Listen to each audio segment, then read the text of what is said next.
प्यारे बच्चों, आज हमारा शीर्षक है पत्र। आज मैं पत्र के बारे में आपको बताऊंगी। पत्र कितने प्रकार के होते हैं और उनको लिखने का क्या क्या ढंग होता है। तो सबसे पहले हम पत्र लिखते क्यों हैं? अपने मन के भाव या विचारों को दूर दराज बैठे किसी व्यक्ति तक पहुंचाने के लिए हम पत्र लिखते हैं। अब आता है, पत्र सब एक तरह से नहीं लिखे जाते। पत्र कितने प्रकार के होते हैं? मुख्य रूप से पत्र दो प्रकार के होते हैं, अनौपचारिक पत्र और दूसरा औपचारिक पत्र। इनमें अंतर क्या है?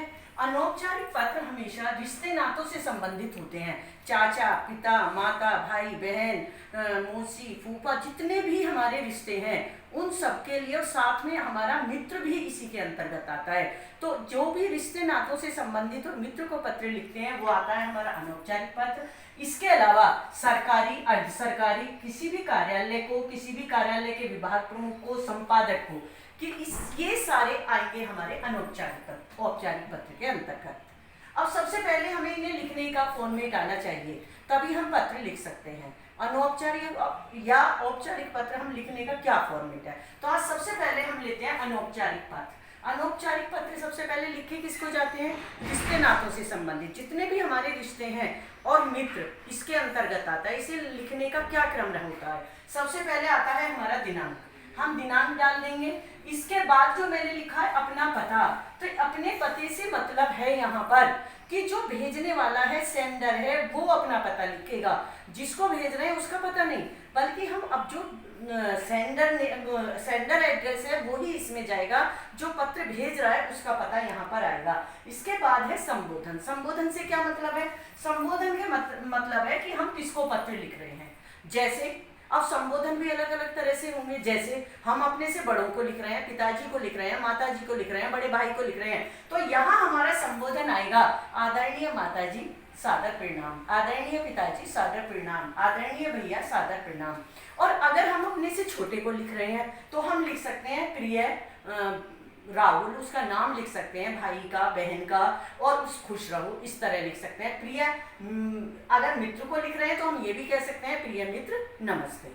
तो यहाँ पर हमें संबोधन, हम किसको पत्र लिख रहे हैं इसके अनुसार देना होगा।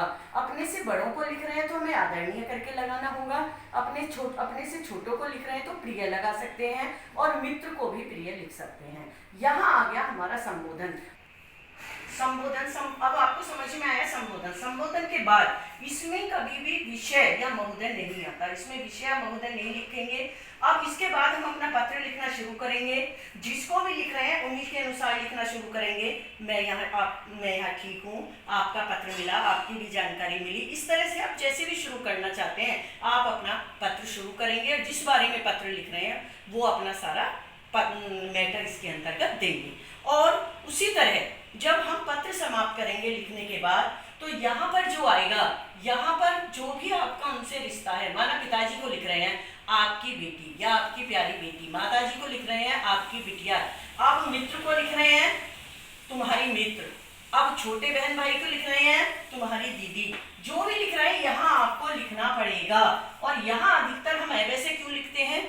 ताकि हमें ये पता न चले, चेक करने वाले को, अधिकतर वैसे देखते हैं आप, वैसे नाम आता है कि जिससे ये पता न चले ये किसकी कॉपी है, इसलिए अधिकतर हम कहते हैं वैसे लिख दीजिए। तो ये था हमारा अनौपचारिक पत्र, रिश्ते नातों से संबंधित। शॉर्ट में दिनांक, अपना पता, जिसे पत्र लिख रहे हैं उसे, और अपना पत्र लिखना शुरू करेंगे, अपना मैटर लिखेंगे। मैटर लिखने के बाद आपका उनसे जो रिश्ता है वो लिखने के बाद वैसे या अपना नाम लिख देंगे।